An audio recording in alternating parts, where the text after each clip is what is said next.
Alright, here's those plants. I'm gonna do this real quick. Have to do it one-handed because I don't have a tripod. This is those plants that I got, those local ones. So, got some regular peroxide. I'm left-handed, so see how this goes. Alright, so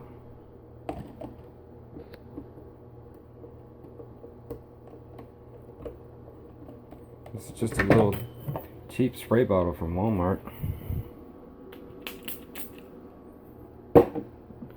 Alright, first thing I usually do is rinse them off really good, so try to get as much junk off as you can.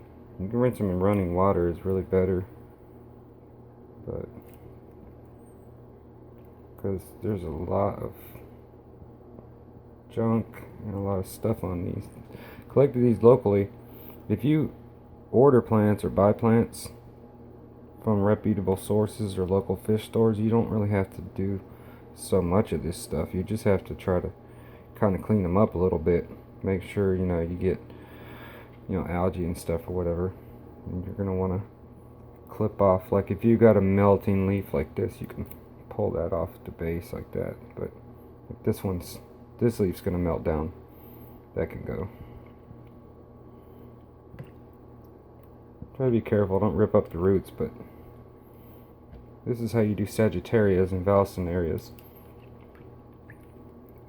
And after you clean these up, I'm cleaning off the big junk first. After you clean these up, I clip it like right there. Clip the roots off. If you got Vallisneria, Sagittaria, like a lot of people with hair grass, dwarf hair grass, and stuff like that, they will clip the tops and then clip the bottom of the roots. But like with Vallisnerias and Sagittaria, dwarf Sagittaria and stuff, especially dwarf chain sword, I don't clip the and micro sword and all that. I don't clip the tops off. I don't, because they're whole leaves. Like that's how they are. If you clip half of the leaf off, see this grows like a Vallisneria does. A Vallisneria grows like this. It grows up a leaf, then there's another big leaf, and then in the middle of that leaf comes another one, and then it separates. This really looks like a Vallisneria. It's just really short, like a Sagittaria. Kind of looks like a Vallisneria though. And you pluck off the melted stuff too. And I'll pull some of that stuff off in a little bit, but right now I'm showing you the one-handed version. Really extremely melted down roots, you can kind of get them out too. Clip a real melted one out. If it's like black mush, clip it off. But this one I'll clip it to about right here when I plant. When you go to plant with all this extra root in there, I mean, a lot of that big old extra root, a lot of that can't really get in there. Ludwigias, if you have crypts, same thing. Melted leaf, you try to get it at the base if you can. You know, don't destroy your root. And there's a controversy on these. This might not even be a real crypt, but if this was a crypt, if it is, you have usually a thicker piece of root and then little roots growing out, kind of like a ginger root, but smaller. And this does have a big root with smaller roots. The big root goes down to here. I wouldn't clip the big root off. There's the bottom of the big root. I would clip off some of the hair roots coming down further, right below. Clip that, plant it. But Ludwigias, like Ludwigia repens and stuff, you know, and one like this, you could clip it right here, and then you could actually clip above this and plant the little one too. But I already talked about clipping those and planting them before. But let's say all these are clean. Here's a couple. Getting off hair algae and stuff is pretty easy. This is hydrogen peroxide. It also gets off organic matter like snails, bugs, whatever. But yeah, this is just peroxide. I'll just spray it on, leave it on for a minute. I like to flip them over, spray them again. And then in a minute, I'll just rinse them with tap. And then they're ready. You don't want to spray them with peroxide and then go walk away and forget about them. And you don't want to put them like out like this, like you're going to do this right here, and then go to the store or something, or watch a movie, come back 3 hours later and they're sitting out here drying out. Because, I mean, they could be melted down dead just from drying out. Whenever, like Ludwigias especially, like, it's all fat and puffed up here. When it dries out, it'll be really, really flat and thin, like it's been pressed in a book. And you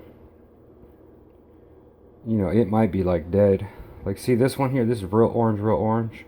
I'll pull these two off. These two, this part sticking out here is probably a runner, because like I said, valsenarias and dwarf sages and stuff, they send out a runner and then it makes a new plant.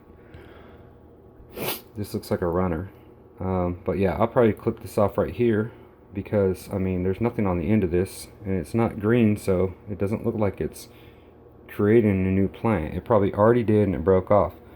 But these two brown ones I'll clip off, these two. But you want to leave like 3 leaves. See, there's a good leaf here, good leaf in the middle. You can take off these couple outsides, take off that, you know. But I'll rinse these all out the same way. Really, tap water's better, but you can really get some of that junk and stuff out. You do them in a bucket or something, but if it's a bucket, if it's a bucket that you do your water changes with your real tank back there, you don't want to mix this with that, because there can be something in this water you don't want in your water. You know what I'm saying? Alright, let's rinse this peroxide off of these, so they'll be good to go. You can also put a little bit, make sure I get it all.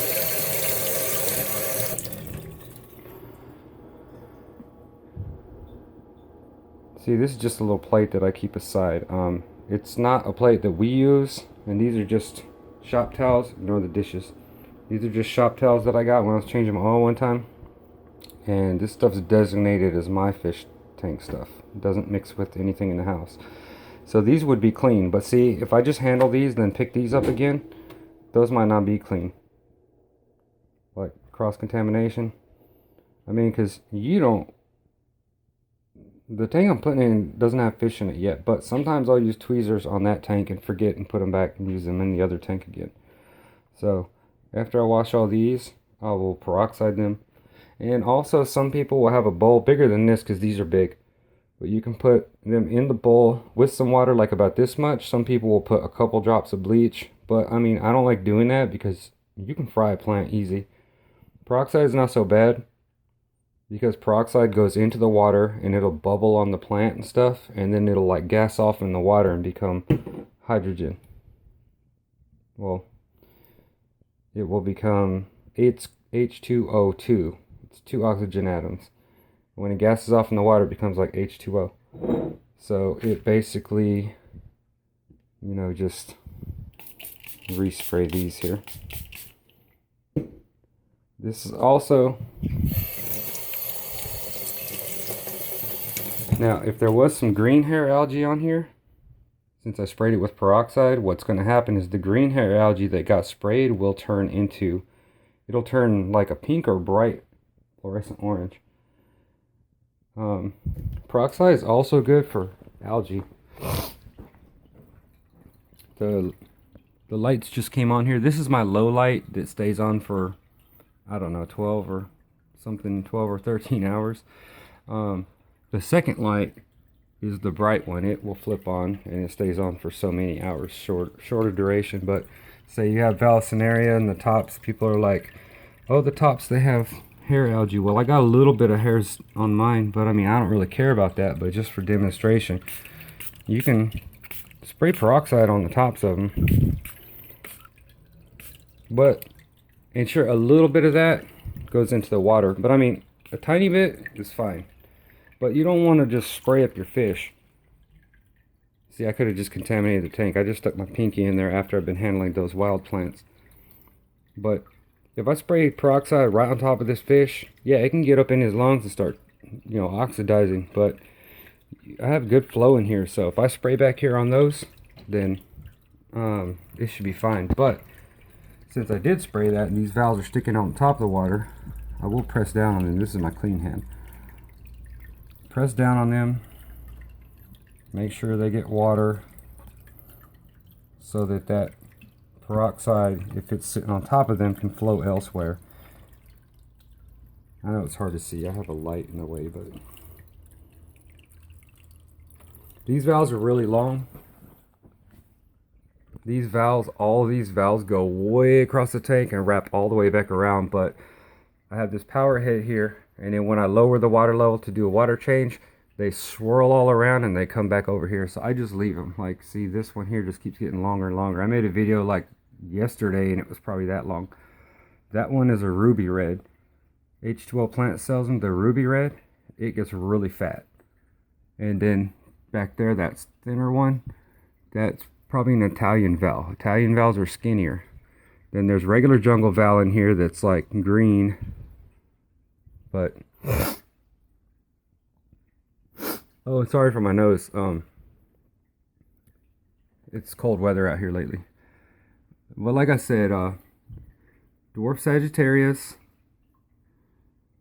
pygmy chain swords. I don't clip the tops on any of these. Now sometimes to help keep one of these growing, I will clip one leaf at the base. What this one's not a this one's a micro sword or whatever. That one's micro sword. This is pygmy chain sword.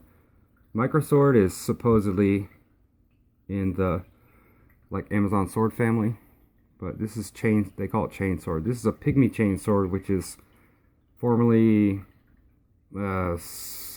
something tenalis or whatever. It's they call it something different now, but this pygmy chain sword, mine turns red now. It didn't used to, but it doesn't really. It does have runners. It has sent runners from this one over to here. There's a little plug in there. It goes way off into this. There's a plug coming up in there from the other stuff. But oh, and I'll show you one more thing. This Cryptocoryne that I was always talking about, it grows so slow.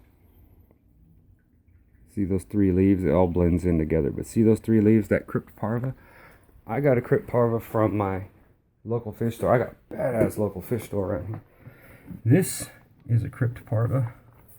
This is what it's supposed to look like. All these little leaves, it's supposed to look like that.